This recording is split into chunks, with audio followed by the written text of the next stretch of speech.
So I lost a bet this week, and the Bank of Canada did not raise their rates. And well, there's all kinds of other things to talk about this week. Marty up north, thanks again for joining me to talk about the crazy stuff that's been happening in Canada this week.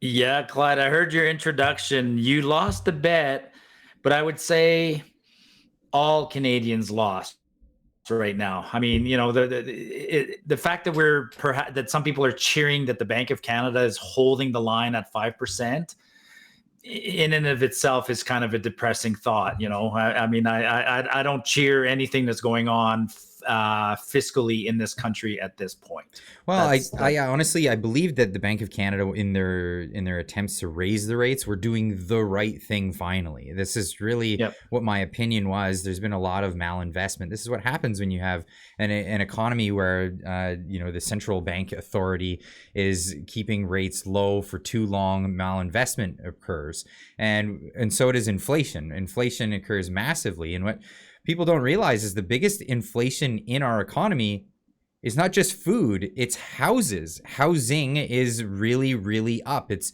up, more than 50%, 100% in a few years? Like, it's crazy. Well, I'd also add one of the really, really big drivers of inflation in this country is government, right? It's our government spending, which makes so the Bank of Canada's announcement today of keeping the rate at 5% is one thing. But today was Tiff Macklin, the governor of the Bank of Canada, also sort of gave a press conference, and he said something really weird in the press conference. He talked about, somebody asked him why he's holding the line at 5%.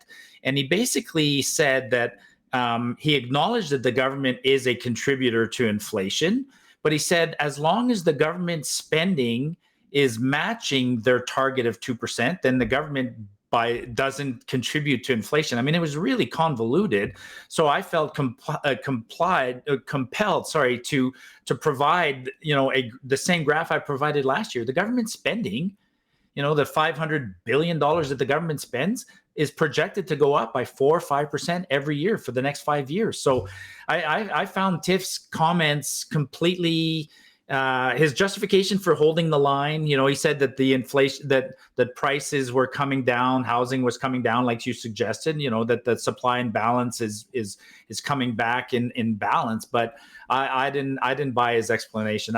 And actually, I'd say neither did he totally, in fact, because when you read the press release issued by the Bank of Canada, they gave a gloomy forecast. The Bank of Canada still says that we're in for a hard time until 2025. Well, I think this was predicted long ago by Ludwig von Mises, a famous economist, and his student F.A. Hayek, who won a Nobel Prize for his work and wrote the book The Road to Serfdom. And he talked about central authority banking and how arbitrary numbers for interest rates largely people don't understand and hadn't for a long time understood what drives interest rates until Mises's theory of money and credit. And for anyone who's out there and wants to read something fantastic, Ludwig von Mises's theory of money and credit really explains the whole idea behind the price mechanism for interest rates. And without market interest rates, you're going to see issues where a central authority banking is going to try to inject liquidity into a market for benefit of particular actors in the marketplace. It leads to malinvestment, and right now Canada is dealing with that malinvestment, and it's largely in the housing market. The only cure to this, unfortunately, is a recession, and the sharper the recession, the quicker the bounce back and the quicker everybody can get back on their feet. Yeah, and then we have all these other. I fully agree, and there's all these other signs. Canadians are hearing Tiff say one thing, but Canadians are experiencing something different. You're right. So Canadians are experiencing high housing. I mean, the dollar, the exchange rate, that's the other thing I looked at today. That's shocking. I mean, we're dependent on things. A lot of things we buy come from the USA. I mean, we make raw goods, and then the Americans and the Japanese and the Chinese send us finished goods. So we buy a lot of stuff. The current dollar at $1.72 or $1.70 is not helping. So Christmas shopping is going to be expensive. the Bank of Canada, or not the Bank of Canada, the food bank. I mean, a lot of, like we said a couple of weeks ago, like the Liberals are just getting hit with bad news after bad news after bad news, right? The food bank, or one of the overarching, call it the Central Food Bank, not the central bank, but there's a group that also published their annual report. And it's true, like you read it. I mean, 1 out of 7 Canadian families are having to access food banks. So yeah, the Bank of Canada, Tiff Macklin, Trudeau can tell us whatever he wants, but on the streets, Canadians are experiencing high inflation and the cost of these failed policies, and they're throwing new ones at us all the time. I mean, did you hear this week? Like, I was surprised that both the Liberals and the Conservatives defended this UBI bill. I mean, there's a UBI bill. For the viewers, UBI is universal basic income. Mm-hmm. And there's a universal basic income bill that's making its way through the House of Commons and the Senate of Canada. Like, that's crazy. I mean, I have opinions on UBI. I personally, I don't think I don't believe in a welfare state. I think there's, to me, actually, I kind of had an epiphany a little while ago. I was talking to somebody. Like, I don't work. For me, work is a bit of a means to an end, but work for me is also a purpose. Like, I like working and doing things with my hands and having a reason to wake up in the morning. So, and I find that just ideologically speaking, just giving people money doesn't work. So I'm not in favor of a UBI for those kinds of reasons, but very, very, very pragmatically speaking, they're talking about trying to give something like, pick a number, $20,000 for every Canadian over the age of 16. That's 20 million Canadians at 20,000. That's $400 billion. We like, if the government, where's the government going to get that? Print another $400 billion? We go bankrupt in less than 5 years if we did something like that. Well, I did a video talking about it, and I did the math based on what they perceive is the minimum, the poverty line, which is $27,000 per year, and that's just $1.08 trillion per year. Yeah, per year. It's half of our GDP, and that's including they add GDP to our government spending. And people say, oh, well, it'll replace other social programs. Like, if you do a UBI, you won't have to do unemployment insurance and child benefits and old age security and guaranteed income supplement, blah, blah, blah, blah, blah. I'm like, the current Canadian government budget is $500 billion, which includes everything it delivers. And now you're talking about a universal basic income that would add $1.8 trillion. Like, it's in the realm of the lunacy. It's lunacy. It's pure lunacy. It is. And so a lot of people will attribute this to Milton Friedman, actually. And Milton Friedman had an idea, and he called it and he said it was the less bad idea than welfare, because he wanted to end welfare. He thought welfare was a terrible idea, and it was a trap that people could get stuck in. Much like socialism, it's a trap. And he suggested an idea. He called it the reverse income tax, where it was, or I think it was the reverse income tax. Reverse or negative? Or negative, it was a negative income tax. That's negative, And basically he said, well, you would, if you paid income tax, you make this much and whatever, and then there, he suggested the idea that if you made a basic amount that people could get if they were to make nothing. And then from that, you go up, and then there's deductions from that based on how much you earn, but not with penalties. And then once you get to a certain point, then you break even, and then it's like that. Now, my argument for that is there's a gray area between the break even, where people, and Mises talked about this. He called it time preference. For interest rates, people have a preference of their time. Now, in this case, they have a preference to their free time. People can economize their free time. If you get to a certain gray area between the break-even point and getting paid, a lot of people will prefer their free time than to spend 40 hours a week working at a thing, and then that gray area becomes economized. Not only that, you enter into the idea of people working under the table and collecting and not paying taxes, and even on in that sense, it would be a lot less money to have that negative income tax, but you still would run into welfare problems. Canada kind of comes close to that idea in a sense, right? Like, in Canada, we have everybody has a basic exemption. I think it's about $13,000. So no matter what, everybody doesn't pay taxes on the first $13,000.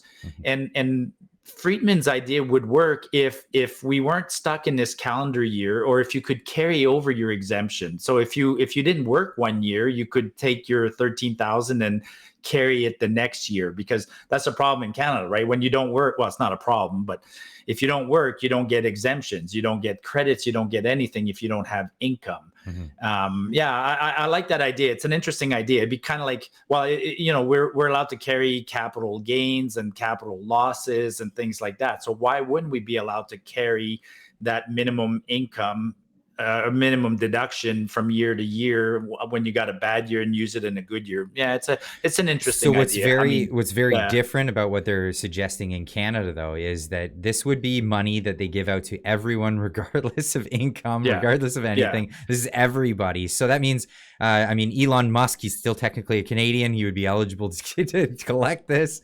This kind of thing. It's ridiculous, and it's just government spending. Twice the government budget.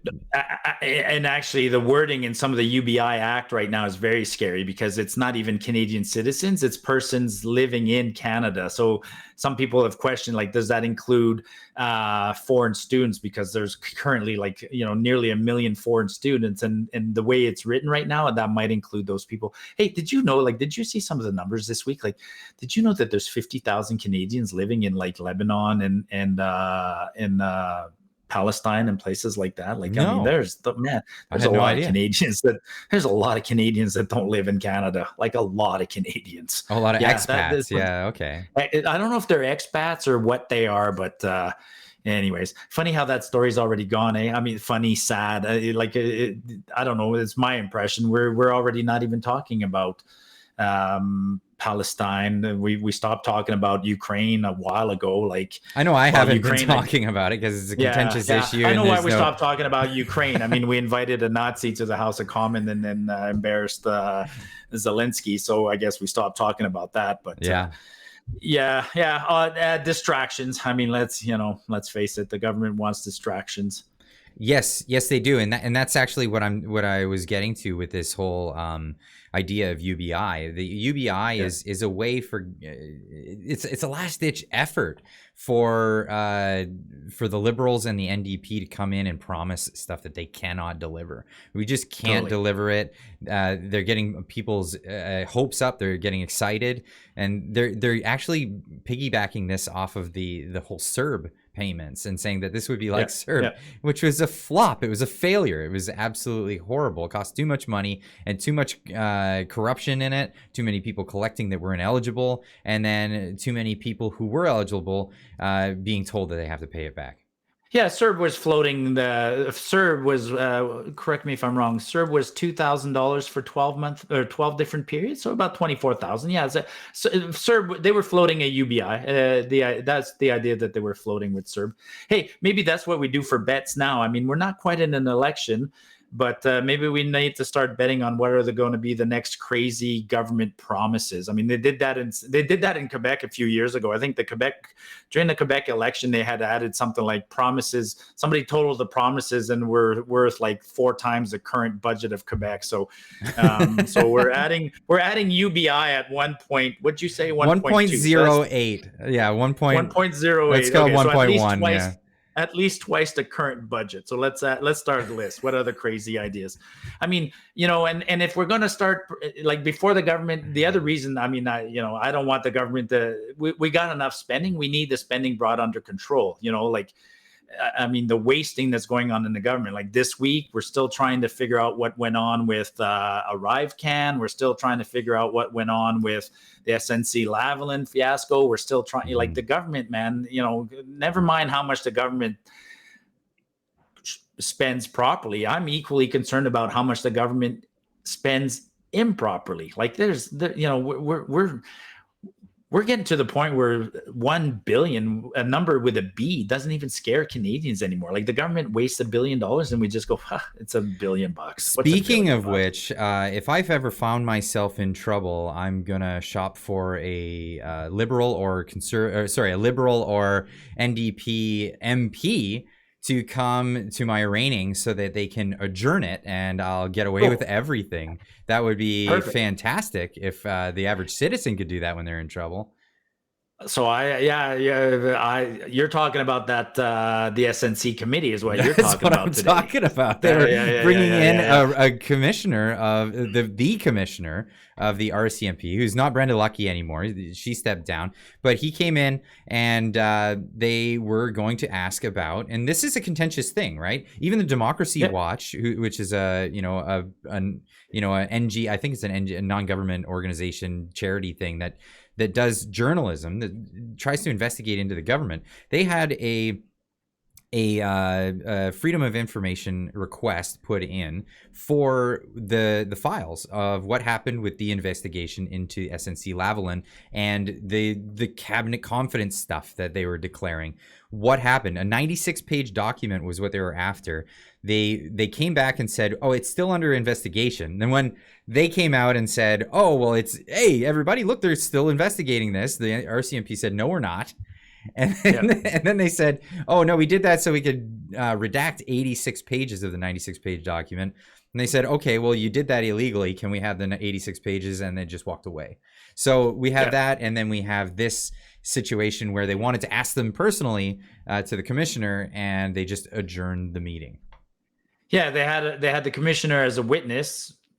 I don't know the exact rules of the parliamentary committees, but a parliamentary committee is a committee made up of members of parliament from all parties.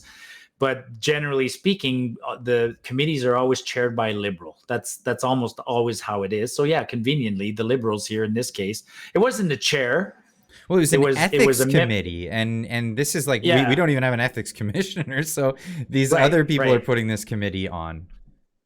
And then somebody just raised a motion, I want to adjourn the meeting. And then I was surprised because the chair said that this kind of motion's not even debatable. I'm like, what? Like that it just ends like that. As soon as somebody says I want to adjourn the meeting's over. Yeah, that's so it's an adjournment. I don't think it's a delay tactic for the Liberals. They'll I guess they'll get their ducks in a row and they'll try and figure out how to counter this evidence. But hopefully the commissioner still gets to speak in the coming weeks. And, we call it the SNC Lavalin affair. SNC rebranded. I don't even know what the name of SNC is anymore, but SNC in the last I'm sure they're 2 glad months. they're glad of that fact. Yeah, they completely rebranded because the name SNC had become garbage. I mean, even I was doing a little job a little while ago as I'm an engineer. SNC is an engineering firm out of Montreal. They're in the middle of all sorts of corruption. I mean, they that's a different story. But when I mentioned the word SNC, or somebody said we should hire SNC, and I'm like, no, whoa. Like it's a bad name. Like in the engineering circles that I hang out with, you don't want to hire SNC or whoever they've rebranded as. That's stay away from that. But they were doing overseas things. They were working with Libya, and this is where the scandal comes from. They had Gaddafi's son over here, and they were buying women, wine, booze, whatever, bad stuff, like illegal stuff in Canada, and they were buying that for Gaddafi's sons, and that all came it's illegal in Canada. I mean, it's illegal in Canada. Now, on the other hand, SNC is an absolutely private company, and if SNC wins a contract in Iraq, and their shareholders are okay with them, paying a little bit of money under the table to get, I don't give a shit. That's a private company doing its own thing. Mm-hmm. But SNC is all, but where there's smoke, there's fire. And SNC is a Canadian company that wins an awful lot of Canadian contracts. And the question is, if they're behaving this way over there, how are they behaving this way? Well, or how are the allegations were here? They were behaving that way here, and that's the thing. So, it's messy, and then the whole story is that Jody Wilson-Raybould was going to bring charges, and then there was pressure directly from the Prime Minister of Canada and his cabinet to have her have her reconsider her. They were influencing her, or what's the word? Undue influence. Yeah, is undue influence, twisting her arm, and she wouldn't have anything of it. And they fired her. They fired her. Yeah. An intelligent lawyer with a native background in the Trudeau cabinet, and he fired her. Wow. Like, for a white yeah, guy, for a white guy who was happy to go along with the whole thing. David Lametti, he went along with it, deferred prosecution. They were let off the hook, and that was the end of that for them. But now it's an investigation into Trudeau himself. There could be criminal charges involved with this, as well as criminal charges involved with this whole idea of embezzlement through the Arrive Scam app. They're calling it now, the Arrive Can app, which is something nobody wanted, which is the straw on the camel's back that triggered the Freedom Convoy, actually. After all the stuff Canadians have been through, they said, we want you to, anytime you cross the border, have this app that's going to, we don't know if it's malware in your phone, it's going to track you, it's intrusive, it's all this other stuff. And people were just done with it. They're not having it. Well, and you know, what was the original justification for ArriveCan? They wanted to know where Canadians were arriving from as a way to manage the pandemic. That was their excuse. It's like, well, that's a pretty lame reason anyways. You're already collecting that information. Like, I could tell you where Canadians are coming from by, you know, with a pretty high degree of accuracy, but just looking at the airplane records, you know, if a 747 lands in Canada coming from China, well, then I know there's 500 guys coming back from China on that plane. Like, do I need to know what other country they came back from? That's close enough for what they wanted to do. And yeah, a $200,000 app ended up being what? What was the last number? $54 million. $54 million for software that didn't work. It didn't work. Wow. And it had glitches that got caused 4.5 million rave reviews on the App Store. That was interesting. Yeah, how it got so many good reviews. It seems like malware inside the app, perhaps.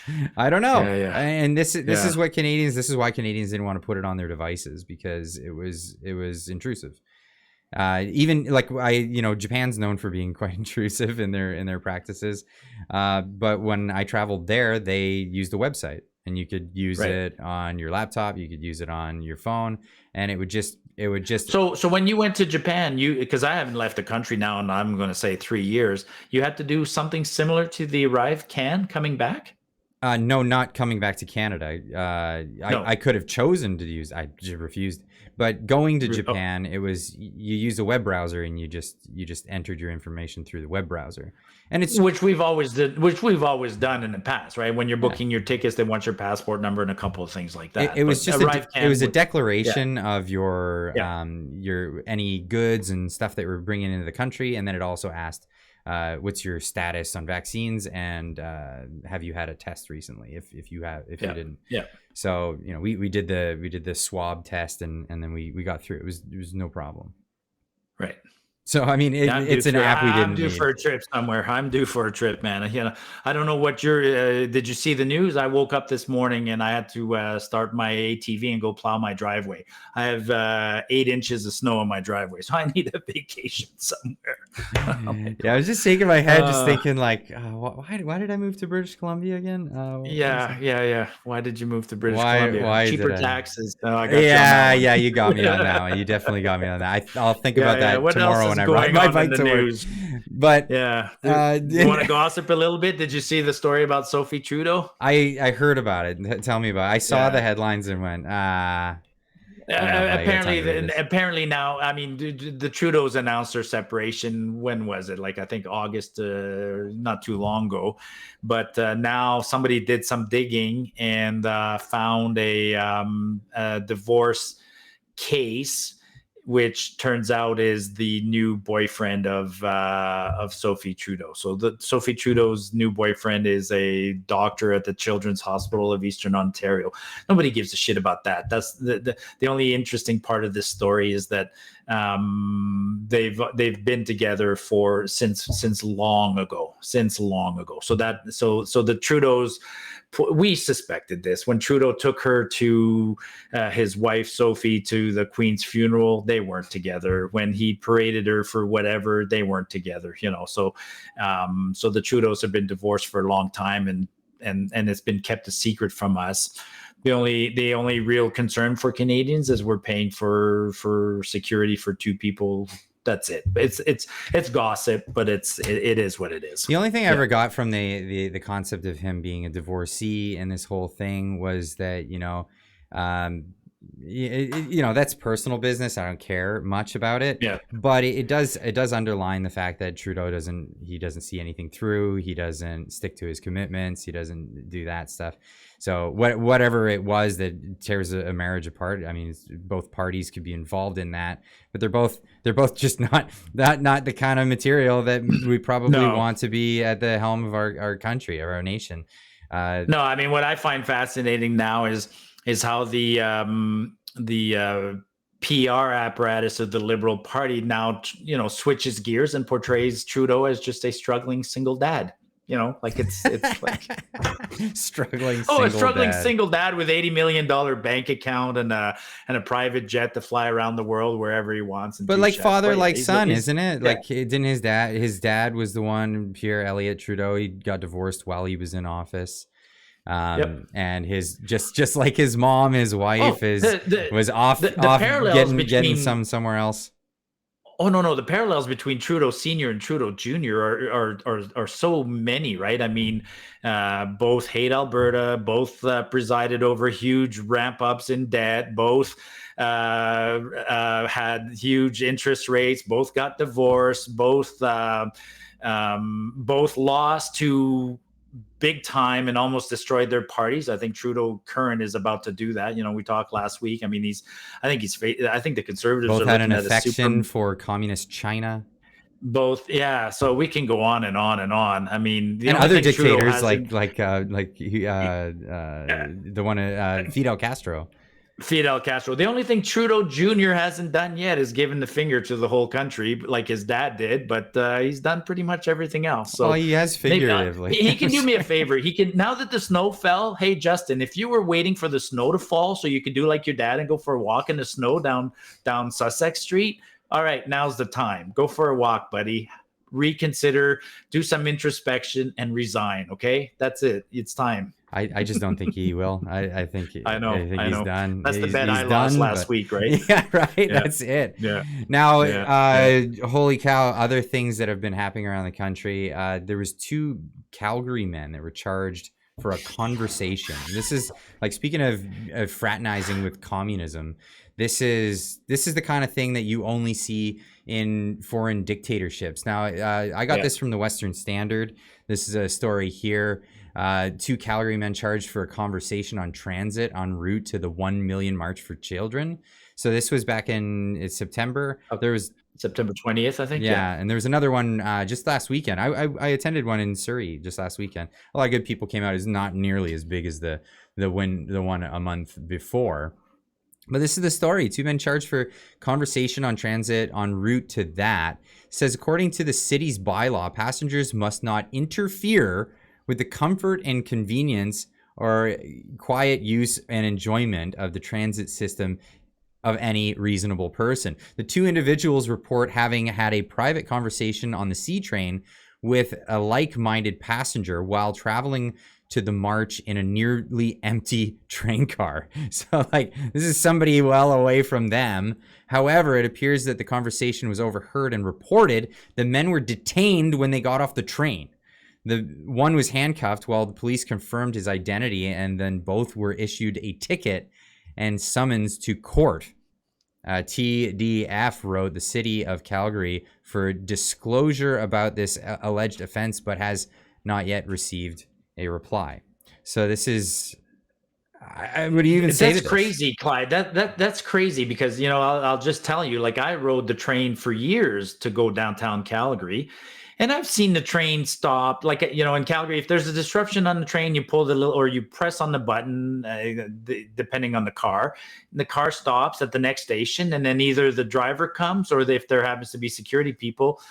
And I've seen that stop for drunks on the train or people doing drugs or even fights. And almost every time, all that happens is that guy gets kicked off the train. For what this describes is over the top. Like, this is crazy. If somebody got arrested, detained and cuffed. Detained and cuffed for talking with somebody about a rally that they're going to, and possibly, their opinions about it and all that stuff. This is, I can't even comprehend this. I'm like, No, I can't comprehend this. I can't comprehend this. This is not the Canada that I live in. I mean, what's the rest of the story? Like that's all we know so far. That's all we know so far. It's just a Ugh. case that he was given a Okay. ticket. Okay. There's, what's the Democracy Fund is going to be, representing them pro bono, it seems like, and they're going to be fighting it in court, and hopefully they don't have to pay the ticket and don't have to. But all of this That came must have about. been whoever called must have had a bit of influence. I can't imagine that if I called because you and somebody else were having, somebody must have had influence who made that call. If not, I shouldn't say I'm at a loss. I mean, we live in a country where we still have the Coots 4 that are, what are they now? They're 600 well plus past days. they're 600 plus days without a trial. And then, that was the other story this week. Actually, that's good news. That was good news this week. Tamara Lich had one of her, I don't know if it's necessarily a charge, but something was, she, the second time Tamara got arrested and brought to and sent to jail was because she had breached a condition of her bail when she took a picture at a gala award, and in the picture there was a not a co-conspirator, a co-organizer. Not even, who was the guy in the picture with her? Was Tom it Tom Marazzo. Marazzo? Yeah, it was Tom Marazzo. Tom isn't even an organizer. Like, she was just in a picture with Tom. Oh, The he picture was taken, listed. He was listed in her bail conditions. was he? Okay, he was listed. A picture taken by her lawyer, if I remember correctly. Anyways, it was a breach of her bail. Their lawyers were all at the The table. Crown Yeah. dropped it. The Crown dropped that one this week under the guise, their excuse for dropping it was that there had been a delay in justice. The justice couldn't be carried out because there'd be further delays. So I'm like, wow, okay, I guess in Tamara's case, she's also hitting the 2-year mark. Wow. Yeah. No, okay. I'm not surprised. I take it back. I'm not surprised that two people talking on the train and having an unpopular opinion would get handcuffed. I'm not surprised. This is where we're going with our country. But other good news, recently, Chris Cabert's bail review has been adjourned to November 8th. Now that sounds terrible, but it looks like he's probably going to get bail. He's one of the Coots 4, so he'll be out after 600 plus days. But there still will be the other 3. And then there's maybe we'll come back, or you talk to Jason Levine on this one. I mean, Jason is like the guy who you had him on your show, and he's the guy, because I'd love bring him back on your show. I'd love him to describe and explain the envelope, the whole idea of the envelope, because we still don't know what's in it, and we don't know what's in the envelope. But the long story short is that the Crown accidentally revealed information that was actually damaging to their own case, and is trying to get that evidence sealed and not released. And so the judge is having to decide if that evidence. It's been decided. He will open it. Oh, he will open it? Yeah, oh, that's okay. correct. I missed that bit. Yeah. Oh, okay. Okay. It hasn't been open, but he will open it, is what the decisions come. Ooh, okay. All right, cool. That's a good one. This is how it works. But while we're all being held in, it's slow, but it works. Yeah. Yeah, and while we're all being held in suspense, so are 4 men with their lives and their families. Yes. And all of this, and it's terrible, and it really is political prison in Canada, and that's where we're at right now in Canada. If you put me in jail for 600 days, I would have committed suicide by now. I would be a madman. I could not. I would not be the same person. I would be. I don't have that spiritual fortitude to be in jail. I need to be outside in the open air. I would be mad. Hey, what else? Well, I want to talk about some spiritual fortitude that's being canceled in Canada as well. The Girl Guides apparently are getting rid of Christmas for their thing. What it is they're not going to be participating in the Christmas Day parade anymore, because they say that it goes against I guess their diversity, equity, and exclusion practices. When it comes to Christianity, they say that things should be secular in nature if they're going to participate in these things. I have a little bit from CTV News here. Yeah, play something on this one. So are the Girl Guides saying that they're secular?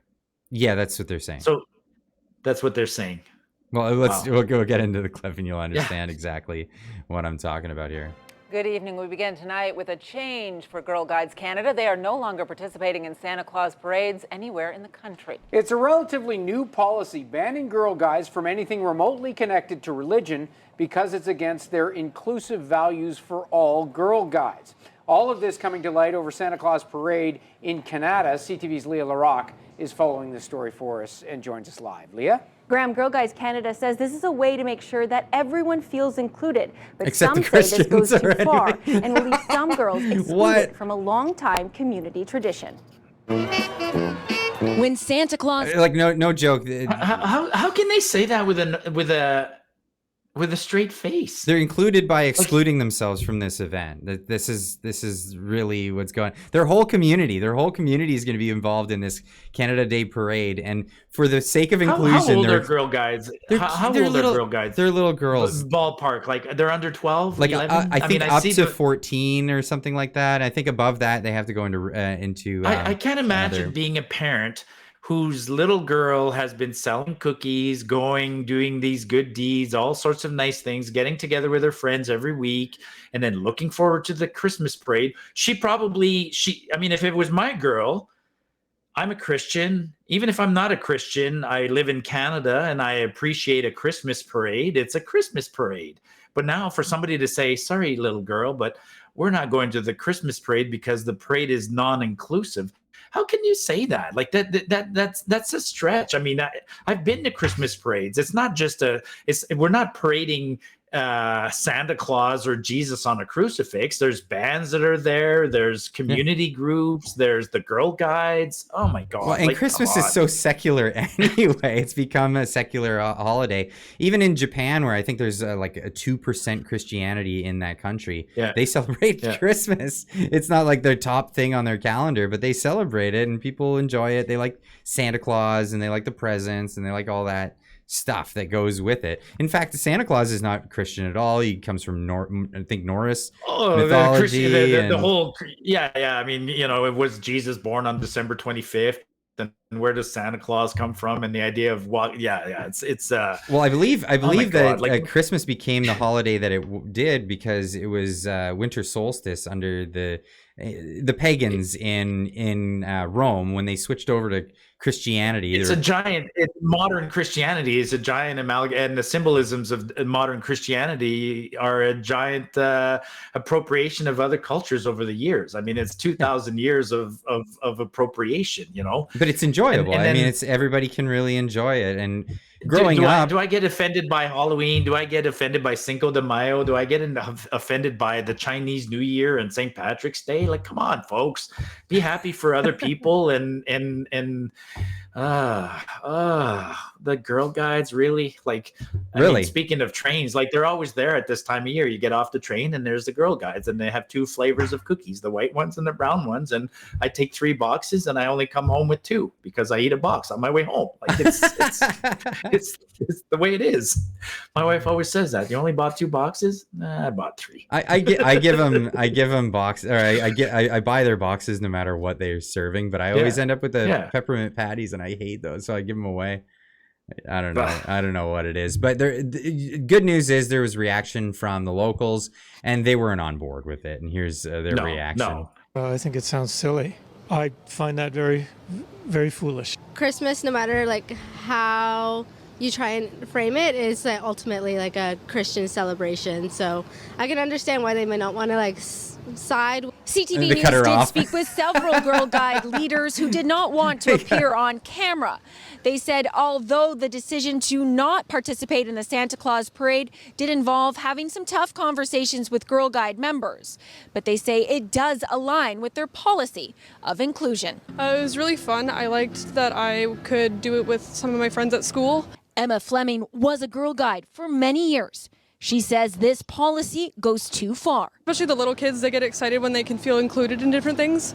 I think this would be a good chance to like boost the inclusion and how many people would actually join. Yeah, so it really is, it is like diversity and exclusion, because it really is about excluding people from events, excluding people from cultural things that happen, being part of your community. And well, this is right down the alley of what was PC culture and it's turned into woke culture. And we need to get out of this mess. We really do. We totally do.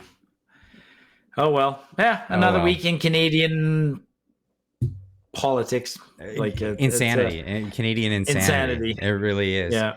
But yeah. Marty, Merry Christmas. I'll say it out loud. Merry Christmas, everyone. Everybody listening, Merry Christmas. You see somebody on the street, tell them Merry Christmas. I mean, you know. Well, I do remember that people would say Happy Holidays and no, no, Merry Christmas. Yeah, and then when it's Jewish holiday, it's Happy Hanukkah and absolutely, and La Jolla or whatever, and I'll wish you in all your different languages.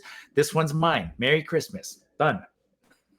I can get down with that one. Marty, where can people look outside? There's snow. Where can people find me? Marty Up North on Twitter and Marty Up North on YouTube. All right, as usual.